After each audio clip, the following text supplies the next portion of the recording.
জিসানের power play batting বলতে হচ্ছে over the top খেলবে, অনেক বেশি মাত্রায় রাশ শট খেলবে, অনেক বেশি মাত্রায় রিস্ক নিয়ে শট খেলবে এবং কখনো কখনো মিড উইকেট বা স্কোয়ার লেগ অঞ্চলটায় ধরা পড়বে। হান্নান সরকারের সাথে এটা নিয়ে আমার বহুত কথা হয়েছে, মিড উইকেট বা স্কোয়ার লেগ অঞ্চলটায় জিসানকে একটু পলিশ করার জায়গাটা নিয়ে। সেই জিসান যখন আজকে ব্যাটিং করেছে, প্রথম 44 রানের মধ্যে একটা শট ওভার দ্য টপ খেলে নাই, একটা শটও উপর দিয়ে খেলে নাই। প্রথম 44 রানের প্রত্যেকটা শট জিসান খেলেছে নিজ দিয়ে। এটা দেখে তো অবাক লাগবেই। এটা একটা নতুন জিসান আলমকে আসলে আজকে আমি দেখতে পেয়েছি, যেটা একদম গ্যারান্টি দিয়ে বলতে পারি। শটগুলো দেখতে দেখতে আপনাদের সঙ্গে আলোচনা করি। প্রথম যে শটটা জিসান খেলেছে, একটা রিস্টি ফ্লিক শট, একদম অ্যালং দ্য কার্পেট গিয়ে মিড উইকেট অঞ্চল দিয়ে বল সীমানার বাইরে চলে গেছে। বাহাতি পেস বোলার সেখানে বোলিংয়ে ছিলেন। ঠিক এর পরের বলটা মুকিদুল ইসলাম মুগ্ধকে খেয়াল করে দেখবেন, একদম স্ট্রেইট একটা ব্যাটে কাভার ড্রাইভ করলেন, সেই বলটা এক্সট্রা কাভার অঞ্চল দিয়ে সীমানার বাইরে চলে গেল। জিসান এই টাইপের বল পেলে মিড অফটা ভেতরে আছে, উপরের দিকেই শট খেলবেন, এটা একদম লিখে দেওয়া যায়। বাট জিসান এই শটটা রিস্ক ফ্রিভাবে তিনি খেলেছেন, অর্থাৎ রিস্ক ফ্রিভাবেও যে রান করা যায় সেই জায়গাটা জিসান বেশ ভালো মতো আজকে দেখিয়েছেন। আমি যদি পরের বলটা চিন্তা করি, সেটাও দেখবেন পাঞ্চ করেছেন মুকিদুল মুগ্ধকে, পয়েন্ট এবং কাভারের মাঝখান অঞ্চল দিয়ে বল সীমানার বাইরে চলে গেছে, একদম আই প্লিজিং টু সি। এই টাইপের বলগুলো জিসানকে পয়েন্ট বা কাভারে উপর দিয়ে মারতে আমরা দেখি। এরপরে শরীফুলকে আরও একটা বল জিসান তার স্বভাব বিরুদ্ধভাবে পাঞ্চ করেছেন। কাভার অঞ্চলে একটা মিসফিল্ডিং ছিল, বাট তারপরও সে বলটা গুলির মতো বেরিয়ে গেছে। আমার কাছে মনে হয় যে এই জায়গাটা সবচেয়ে ইম্পর্টেন্ট। স্পিনার আসলো এস এম মেহরাবহিন, জিসান কোন ওভার দ্য টপ শট খেলে নাই, লেট কাট করেছে, থার্ড ম্যান অঞ্চল দিয়ে বল সীমানার বাইরে চলে গেছে। দেখে খুব অবাক লাগছিল, জিসান কোনো রাশ শট অ্যাটেম্পটে যাচ্ছে না, কোনো প্রকার রিস্কি শট খেলছে না। এরপরে 34 রানে যখন ব্যাটিং করছিল মুকিদুল মুগ্ধর আরও একটা বল খেয়াল করে দেখেন, এই বলটা জিসান যে পাঞ্চ করে, সফট হ্যান্ডে পাঞ্চ করে এক্সট্রা কাভার অঞ্চল দিয়ে সীমানা ছাড়া করবে, এইটা বিশ্বাসযোগ্য না।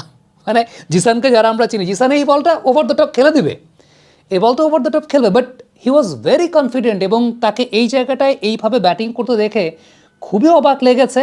সত্যি কথা বলতে, রান আপনি করবেন পাওয়ার প্লের সময়টাতে ওয়ানডে ক্রিকেটে, বাট সেফ রান করার ওয়ে আপনাকে জানতে হবে। শরীফুলের আরও একটা বল ব্যাক অফ দ্য লেন্থে পড়েছিল, স্কোয়ার কাট করেছেন, স্কোয়ার ড্রাইভ করেছেন, মূলত সেটা সুইপার অঞ্চল দিয়ে সীমানার বাইরে চলে গেছে। এবং এরপরে 44-এর পরে গিয়ে জিসান একটা বড় শট অ্যাটেম্প করেছেন, অর্থাৎ ছক্কা মারার অ্যাটেম্প করেছেন। পাওয়ার প্লেতে জিসান 9টা 4 মেরেছেন। আপনি একটা বিষয় বলতে পারেন যে জিসান তো ম্যাক্সিমাম রান বাউন্ডারি দিয়েই করেছেন। ওপেনারের বৈশিষ্ট্যটাই তো ভাই এটা, ওপেনার তো বাউন্ডারি দিয়ে রান করবে। ওপেনার ব্যাটসম্যান যখন ব্যাটিং করে, প্রথম 10 ওভারে সার্কেলের ভেতরে 9 জন ফিল্ডার থাকে, বোলার আর উইকেট কিপার সহ টোটাল 9 জন থাকে। এখন সার্কেলের বাইরে থাকে মাত্র 2 জন। সো আলটিমেটলি এরকম সময় আপনি যখন সার্কেলটা বার করে দিবেন, তার মানে তো সেটা বাউন্ডারি হবে। এখন প্রবলেমের জায়গা যেটা হয় যে বাংলাদেশের অনেক ব্যাটসম্যানরা বাউন্ডারিটাও মারতে পারেন না, কিন্তু ওপেনারের বৈশিষ্ট্য যেটা ওয়ার্ল্ড ওয়াইড, ওপেনিং ব্যাটার পাওয়ার প্লের সময়টাতে বাউন্ডারিতে রান ইন করবে, পাওয়ার প্লের সময়টায় সিঙ্গেলসে ওই রকম, তার মানে সে কাঁপতেছে। পাওয়ার প্লের সময় যদি সিঙ্গেলসে ওই পুশ করে পয়েন্ট কাভার ফিল্ডার সামনে পুশ করে যদি রান নিতে যায়, তার মানে ও কাঁপতেছে, ও ফ্লুয়েন্ট ব্যাটিং করতে পারতেছে না। সো জিসান, সবচেয়ে ইম্পর্টেন্ট ব্যাপারটা হচ্ছে যে জিসান এই ইনিংসটাতে রিস্ক ফ্রি রান করতে সক্ষম হয়েছে।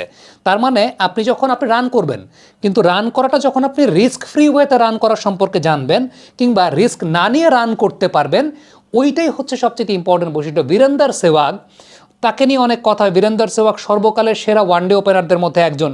সেহবাগকে আপনি দেখবেন, সেহবাগ কিন্তু ব্যাটিং করতেন অ্যালং দ্য কার্পেট, প্রচুর রান করতেন, প্রচুর বাউন্ডারি মারতেন, কিন্তু অ্যালং দ্য কার্পেট রান করে বাউন্ডারি মারতেন।